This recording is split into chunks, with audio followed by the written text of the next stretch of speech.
bedok nyapu iki ra njowo panas opo jane? Kebersihan sebagian dari iman, Mas.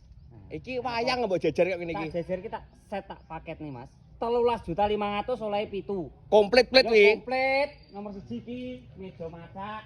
Iki nggih bojomu kok komplit sak nggon lungguhe, Mas. Bahane straight jati. Nomor 2 lemari 3 pintu iki. Nah, iki bahan ya wis jati, Mas. Iki pilihan motif yo akeh, request yo iso. Nomor 3 niki nggon gambune iki. Iki bahane yo wis full pair. Jajah. Nah, kayak iki lho. Sing rada dhuwur. Wah, Oh, bae tas jan njujut tenan. Iya. Iki berarti sing paket kamar oleh telu. Lah sing liyane nggih iki di ruang tamu barang ngono. iki nang pinggir lawang, Mas. Digawe ada sandal sepatu ya to. Ben gak morat-marit ya. Enggak ada jas hujane. Ruang tamune oleh ya kursi iki. Nggih sugo dayung, gak doprok dayuhe karo ngopi nah enak. Karo ngopi ambek grog. Heeh. Ah, iya. Nah, ini asli jati. Ning pawon yo komplit.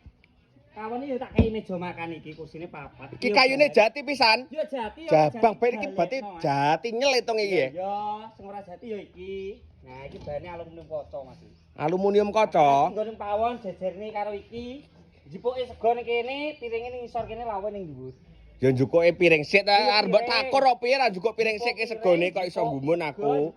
Lah bener nek kuwi iki berarti paket pawon, paket ruang tamu, ngiras paket kamar. Iya, komplit. Piro iki? 13.500.000 wis gratis ongkir Jawa Timur, Jawa Tengah, Madura, Jogja. Bayare cot, Mas. Cot piye apa neh?